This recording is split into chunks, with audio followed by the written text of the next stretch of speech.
Just woke up in my Tesla and I have a massive river of water up underneath the Tesla and sleeping and keep using camp mode. So we're gonna go over all the tips and tricks on what I've learned with traveling in my Tesla extensively and also using camp mode in this huge puddle that you wake up to basically every night that you sleep, especially if it's humid outside. So anybody that slept in the car will address that first. You wake up and it's a huge condensate, it's wet, sticky and humid inside the car. Generally the inside of the windows has like a basically like moisture on them. So Tesla has the unique software ability that enables you to set the temperature and run the HVAC all night long. And even if you don't have a free plug right here, so it generally only uses about 1% of the battery per hour that you're on camp mode. So say you're sleeping for around 8 hours and you're not plugged up, and this does vary greatly with the temperature. So if you're staying in like below zero, the heat uses slightly more power. So you could probably estimate maybe closer to 2%, even 3% in extreme temperatures for using the heat. Well, the AC is a whole lot more efficient, so it uses only about 1% per hour. Even in the summertime, I've noticed it uses just barely over 1%, even if it's 90 degrees. And a lot of times when you're sleeping, the sun's not out, so it doesn't have to combat the sun temperature. And then having the window shades also helps putting the silver side out. You can see I've currently got the black facing, so I've got tinted windows. I did those myself with the ceramic, but I've also got these shades in as well, so you cannot see through this Tesla. It almost blocks 99.9% of all the light, so even in the daylight it still is dark inside the car. So that condensate is just the normal vehicles dripping basically the HVAC drips the condensate out of the bottom of the car, so therefore nothing's wet inside. You wake up, there has no condensate on any of the windows inside the car. It's not humid, it's not sticky.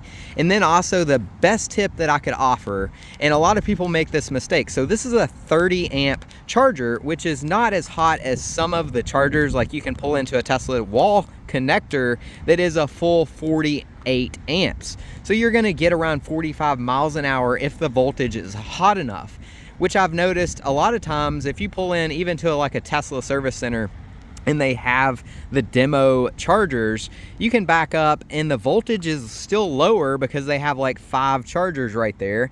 And I wouldn't advise plugging up to a Tesla service center, but I have before actually demoing and test driving a vehicle while my car was being at the service center. So therefore I was getting around 200 volts at 48 amps. So you don't get anywhere near the 45 miles per hour like I would at my house at home charging.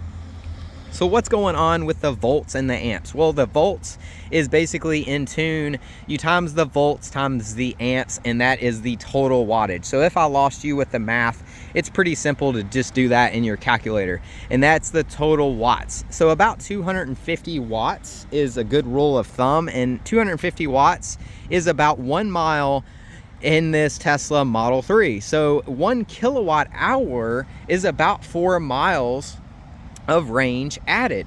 So every 1,000 watts or 1 kilowatt hour is basically 4 miles per hour. So you can divide that. So if you're getting 10 kilowatt hours, then some of the really hot chargers, you'll get like 11 or 11.5 kilowatt hours. So you're going to get closer to that 45 miles per hour.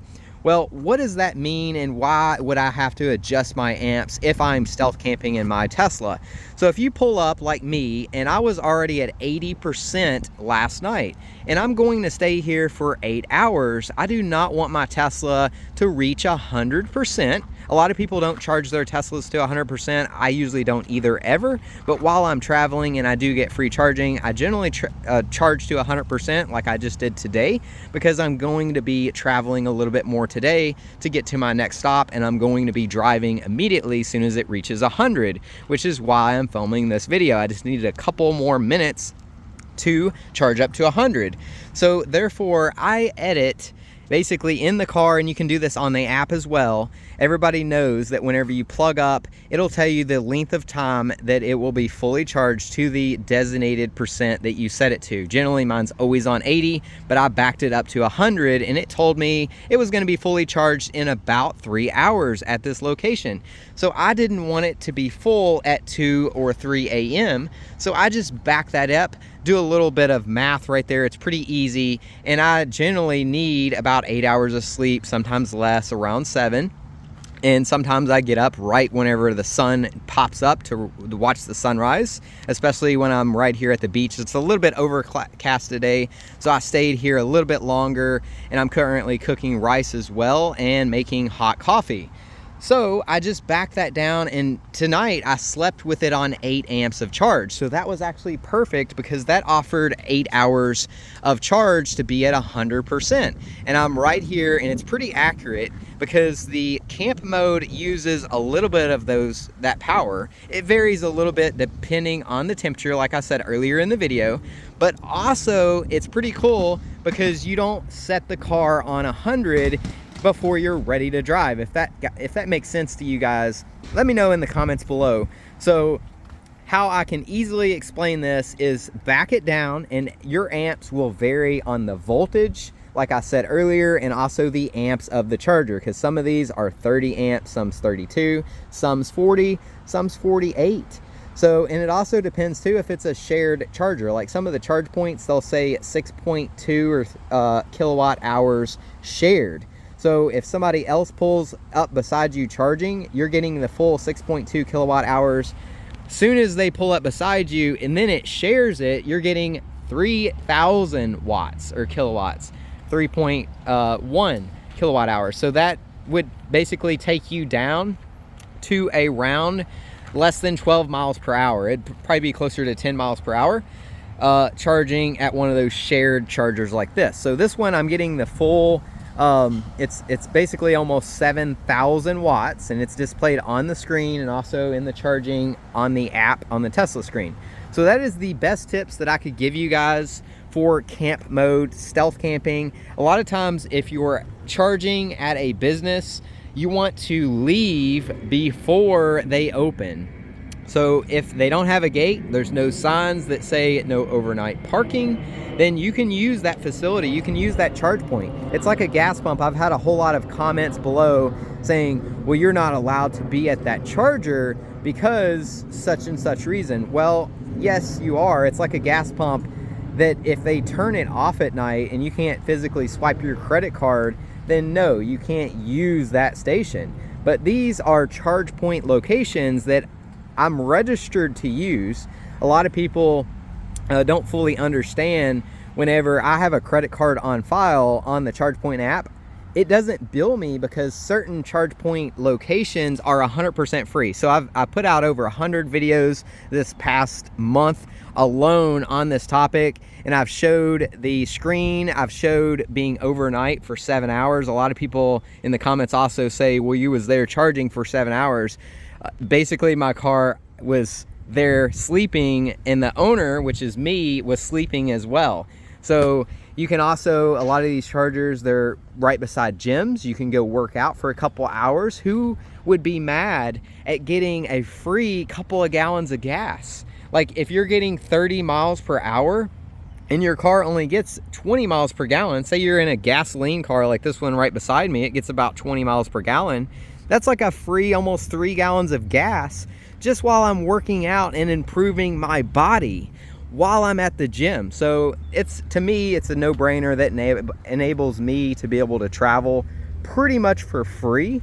It's very economical in my situation to be able to sleep also right on the beach. A lot of these hotels are about $200 a night, if not upwards to $300 a night. So a lot of my video titles say that I'm saving around $200, $250 a night because that includes a free tank of gas. So what better way to sleep in your Tesla, travel for free, and also wake up to a full tank of electrons in my Tesla Model 3 right here. And a full tank for me is around 300 miles.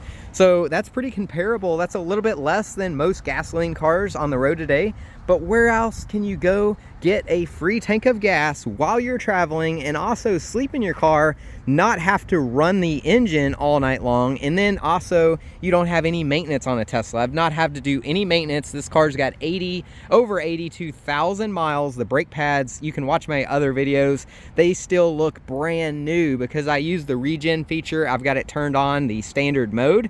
So I just let off the gas. It's one pedal driving, and it also recharges the battery if you're going down a hill or you're coming up to a red light and typically you'd have to touch your brakes. I never hardly touch my brakes ever, and the car does all the braking for me. The electric motor that's in the back acts as a giant alternator to charge the battery so the energy is not wasted. So that's pretty ingenious setup for Tesla. And a lot of the other EVs have the same scenario, but it's just not as good as a Tesla software because they're engineered by SpaceX. Some of the same engineers that caught that rocket a couple of weeks ago, basically with chopsticks at over 200 tons, going at over 1,000 miles per hour, and they caught it with chopsticks from space. That is insane. And the same engineers, I'm pretty proud, that designed that SpaceX, the software with the rockets, design the Tesla software as well. So thank you guys so much for watching this video and sticking with me. Smash the subscribe button. There's going to be a whole lot more content coming like this. Comment below. And also, the generator video is out. We're going to have a whole lot more content coming with it as well. Fitting Designs Co.